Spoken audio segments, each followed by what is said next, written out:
Salut, c'est Galatée. Je aujourd'hui parce qu'un blog positif, un blog influent m'a demandé mes bonnes astuces, mes bons conseils pour faire la fête. Et c'est vrai qu'en 15 ans de travail et de fête dans ce monde du vin, je ne m'en rendais pas compte, mais j'ai une certaine expertise. Dans cette fin d'année, donc on partage trop peu de conseils bien-être pour faire la fête. Oui, les deux sont compatibles. On vous met tout un tas de publicités abominables, horribles, effrayantes à la télévision par rapport à la sécurité routière.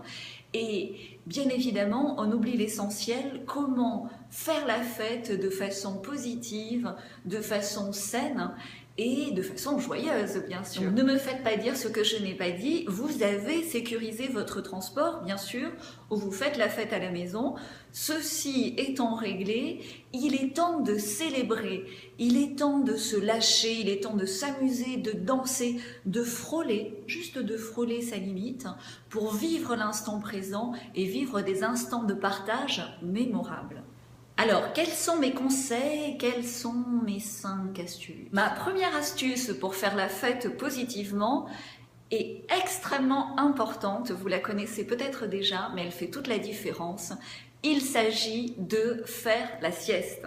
Avant une grande fête, la sieste est obligatoire. Faire une sieste va vous permettre d'arriver reposé, frais, fraîche dans la soirée et surtout en pleine possession de vos moyens, vous allez faire les bons choix. Vous allez choisir ce qui va vous faire du bien, ce qui va correspondre à l'instant et ce qui va être bon. Vous le savez, quand on arrive crevé à une soirée, on va se jeter sur le pire, les cacahuètes ou un alcool dur, alors que quand on arrive vraiment frais, on sera en pleine possession de ses choix. Astuce numéro 2, bien choisir ses vins et bien choisir ses accords mets et vins. C'est-à-dire que vous allez évidemment choisir des vins nature, des vins sincères, des grands crus éventuellement, vous êtes sûr du niveau de qualité, des vins bio bien sûr, ou des vins de vignerons que vous connaissez.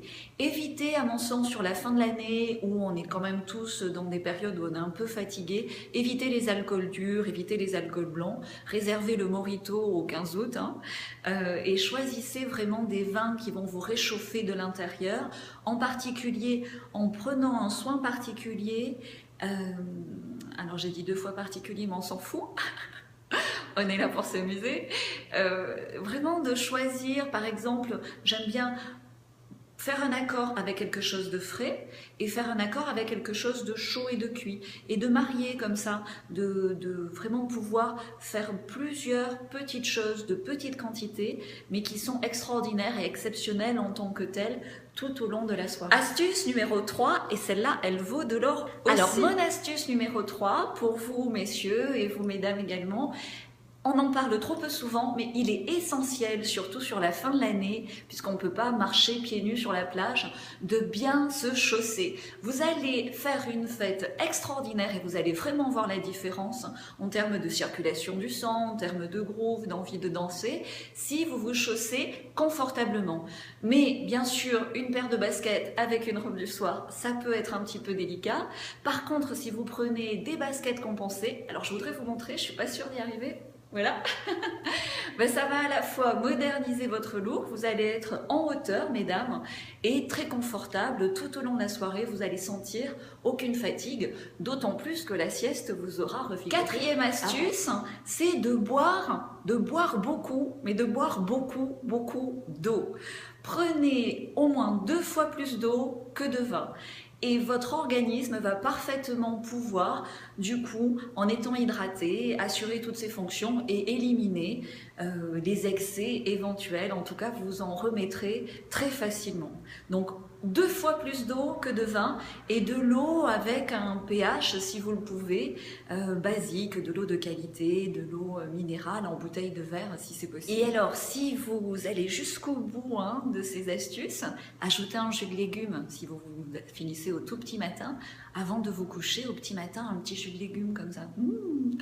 Et donc, ma 5e astuce, avant de pouvoir enfin déguster ce délicieux blanc. Ma 5e astuce, c'est de dormir.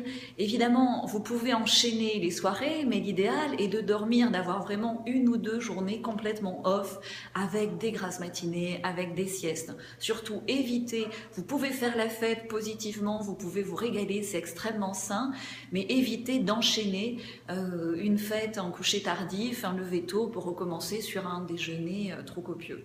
Voilà, vous avez mes 5 astuces.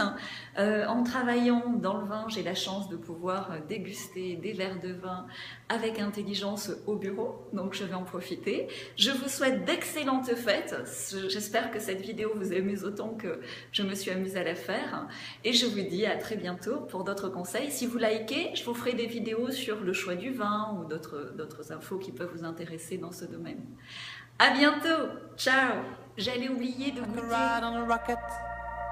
The love you don't spare. All I need is 5 minutes.